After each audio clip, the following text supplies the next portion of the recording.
ओम नमः शिवाय। बहुत साल पहले की बात है। उत्तर भारत के घने जंगलों और दूर दूर तक फैले खेतों के बीच बसा एक छोटा सा गांव था, वीरगढ़, जिसका नाम सुनते ही शक्ति और साहस की झलक मिलती थी। लेकिन उस गांव की असली तस्वीर इससे बिल्कुल अलग थी, क्योंकि वहां रहने वाले अधिकतर लोग रोजमर्रा की जिंदगी की कठिनाइयों, गरीबी, मेहनत और अभावों से जूझते हुए अपना जीवन गुजार रहे थे। उसी गांव के पुराने और समय की मार झेल चुके शिवालय के बाहर पत्थर की सीढ़ियों पर हर दिन एक अधेड़ उम्र का व्यक्ति चुपचाप बैठा दिखाई देता था, जिसका नाम हरिराम था।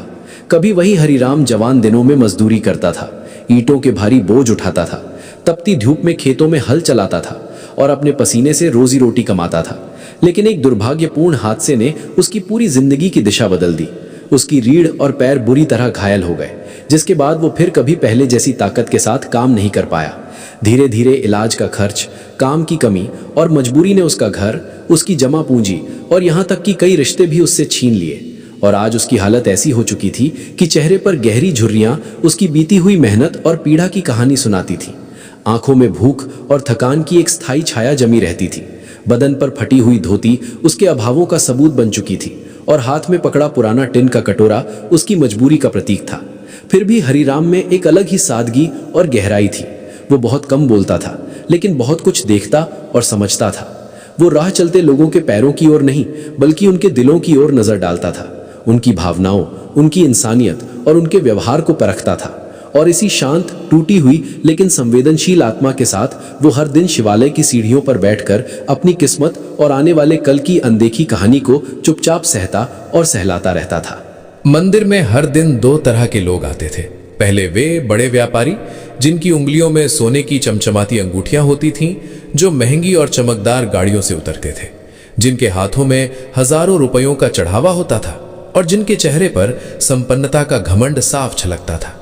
वे तेज कदमों से मंदिर में प्रवेश करते, भगवान के सामने सिर झुकाते और फिर बिना पीछे मुड़े आगे बढ़ जाते, मानो किसी को देखने या समझने का उनके पास समय ही ना हो। और दूसरे वे मजदूर, किसान, रिक्शा वाले और छोटे कामगार, जिनके कपड़े सादे होते थे, जेबें अक्सर खाली रहती थीं, पेट कई बार आधा भरा होता था, फिर भी वे मंदिर आते समय हरिराम के पास रुकते, अपनी थाली से रोटी का आधा टुकड़ा निकालकर उसके हाथ में रख देते, कभी पानी पिला देते, कभी दो शब्द प्यार के बोल देते और अपनी खुद की भूख को पीछे छोड़कर किसी और की भूख मिटाने की कोशिश करते थे। हरिराम ये सब चुपचाप देखता रहता था और उसके मन में एक ही बात गूंजती रहती थी, जिसने भूख सही है वही भूख समझता है, क्योंकि उसने खुद उस आग को झेला था जो पेट में जलती है और आत्मा तक को झुलसा देती है। फिर भी इतनी तकलीफों के बावजूद हरिराम कभी भगवान से शिकायत नहीं करता था, ना ही अपनी किस्मत को कोसता था। वो बस मंदिर की सीढ़ियों पर बैठकर आसमान की तरफ देखता और धीमी, थकी हुई लेकिन उम्मीद से भरी आवाज में इतना ही कहता, शायद मेरी भी सुबह आएगी, शायद।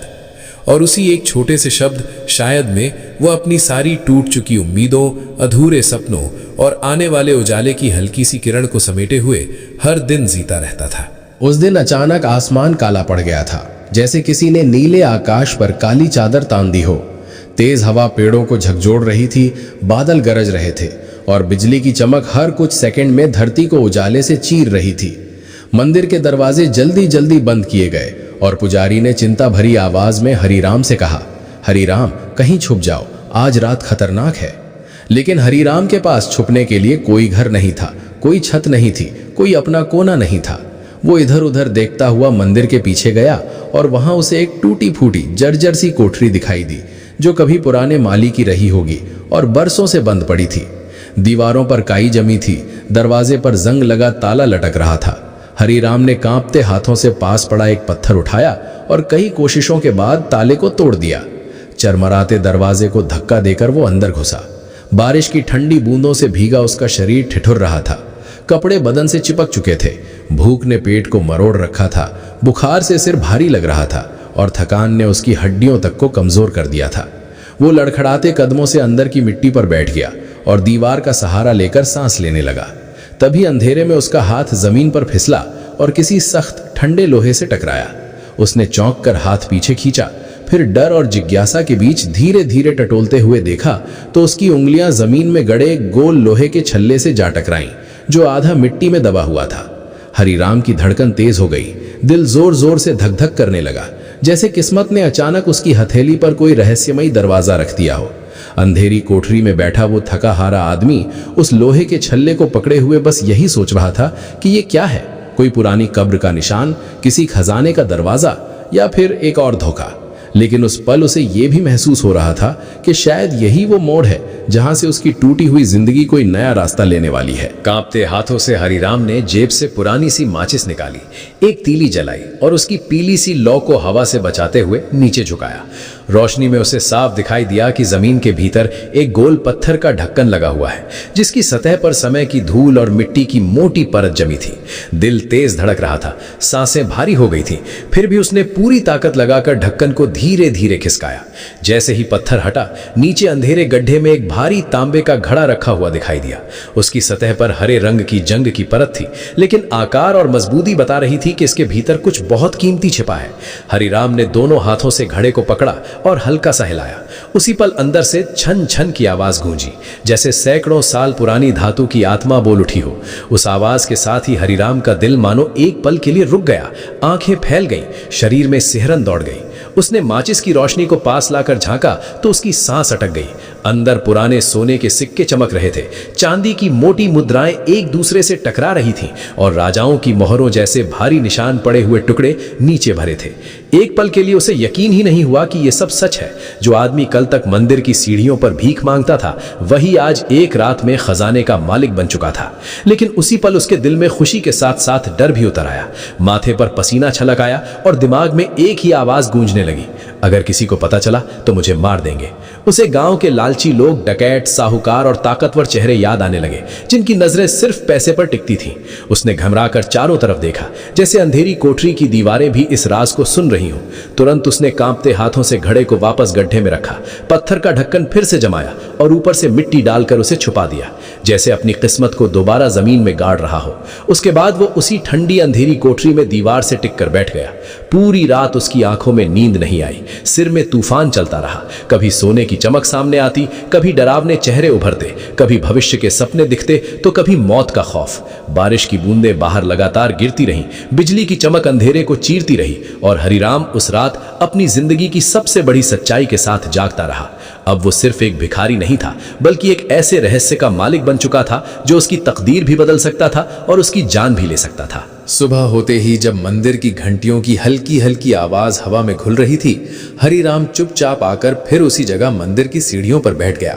लेकिन आज उसका चेहरा वैसा नहीं था जैसा रोज होता था। आंखों में थकान तो थी, मगर उसके भीतर कहीं गहराई में एक अलग ही चमक छुपी हुई थी, जैसे वो किसी भारी राज को अपने सीने में दबाए बैठा हो। बाहर से देखने वालों को वो अब भी वही फटी धोती में बैठा भिखारी लगता था, लेकिन अंदर ही अंदर वो जानता था कि अब वो सिर्फ भीख मांगने वाला आदमी नहीं रहा, बल्कि एक ऐसे रहस्य का मालिक बन चुका है जो उसकी पूरी जिंदगी की दिशा बदल सकता है। दिन भर मंदिर में आते जाते लोगों को देखते हुए उसका मन बार बार उसी घड़े की ओर भागता रहा। सोने की छन छन, चांदी की चमक और उस डर की ठंडी लहर बार बार उसकी नसों में दौड़ती रही।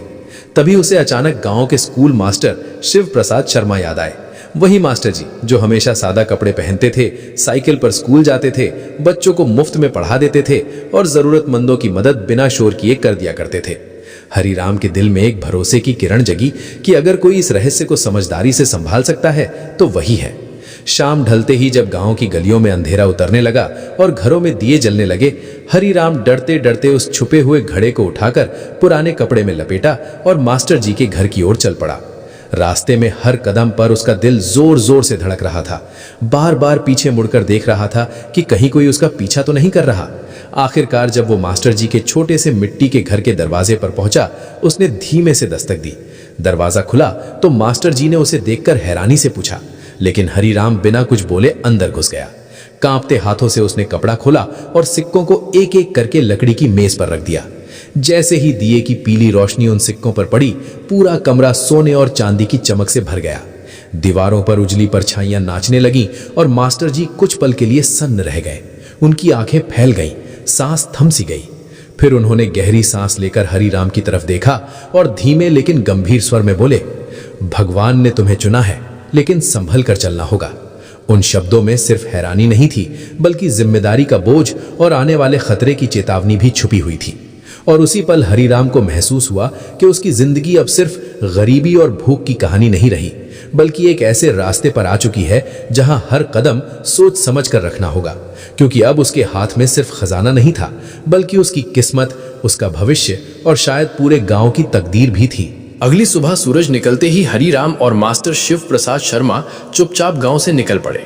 बैलगाड़ी से होते हुए बस और फिर शहर की भीड़ भाड़ भरी सड़कों तक पहुंचे। हरिराम के लिए ये दुनिया बिल्कुल नहीं थी।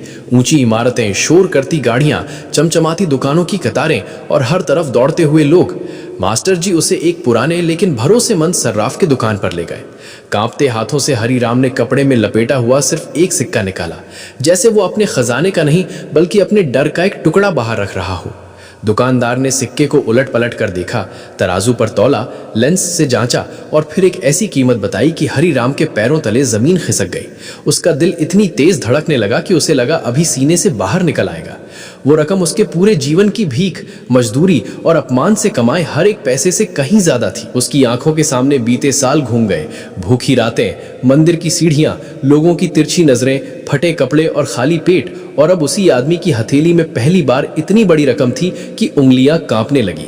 पैसे जेब में रखते ही उसे ऐसा महसूस हुआ जैसे किसी ने उसके कंधों से सालों का बोझ उतार दिया हो। मास्टर जी उसे सीधे एक कपड़ों की दुकान पर ले गए, जहां पहली बार हरिराम ने आईने में खुद को साफ कपड़ों में देखा। नए कुर्ते और धोती में उसका चेहरा अलग ही लग रहा था, जैसे उम्र कम हो गई हो।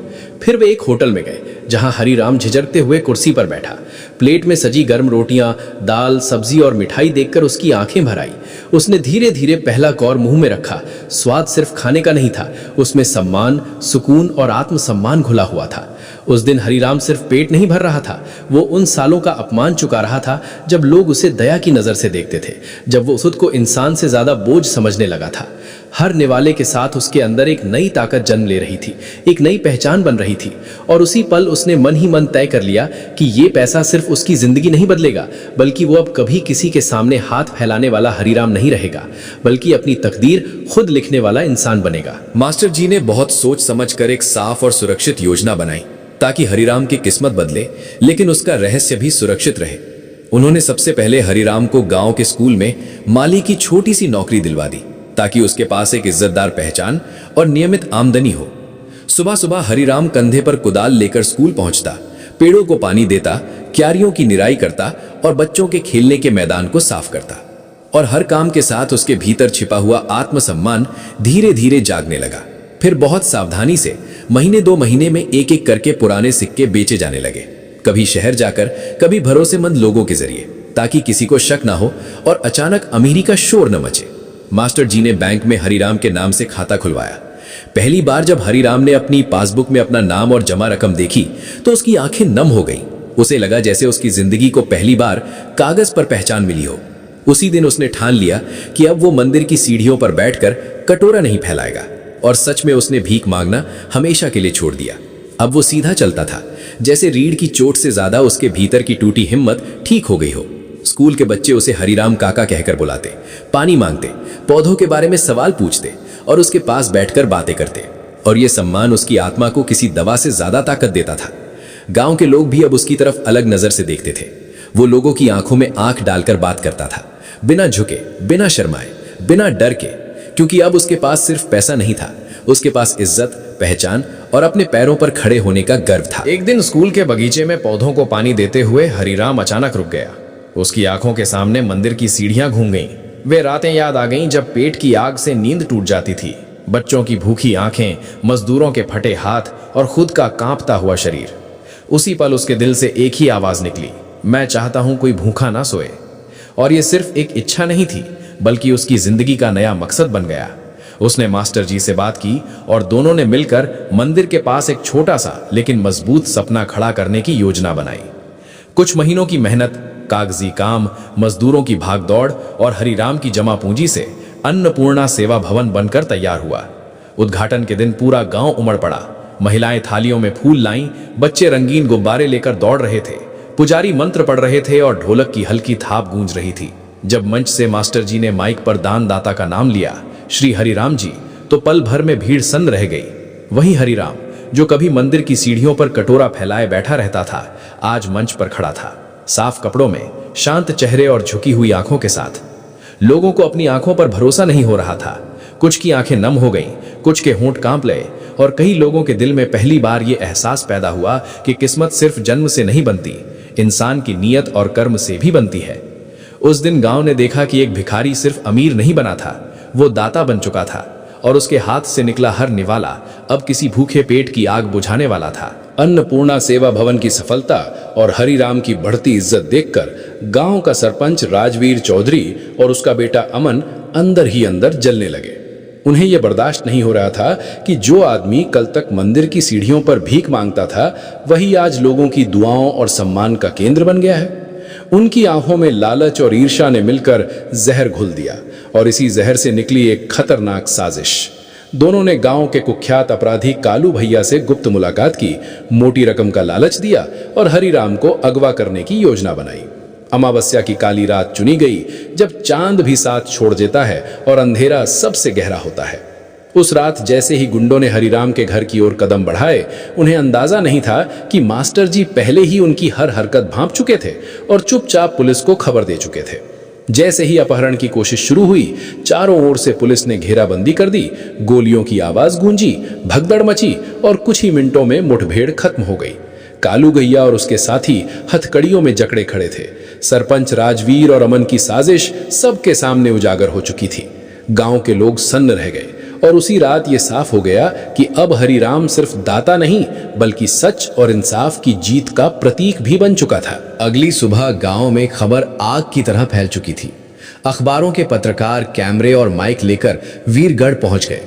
हर कोई उस भिखारी से बने दानवीर की सच्चाई जानना चाहता था। सवालों की बौछार होने लगी। पैसा कहां से आया? अचानक इतनी संपत्ति कैसे मिली? क्या ये कोई घोटाला है? लेकिन हरिराम ने मास्टर जी की सिखाई हुई समझदारी से शांत स्वर में बस इतना कहा कि यह धन उसे एक दूर के रिश्तेदार की विरासत में मिला है। आवाज में न घमंड था न डर, केवल सादगी और संतुलन। मास्टर जी ने पहले से ही जरूरी कागजात और कानूनी दस्तावेज तैयार करवा रखे थे। वसीयत, बैंक रिकॉर्ड और संपत्ति के प्रमाण इतने साफ थे कि किसी को उंगली उठाने का मौका नहीं मिला।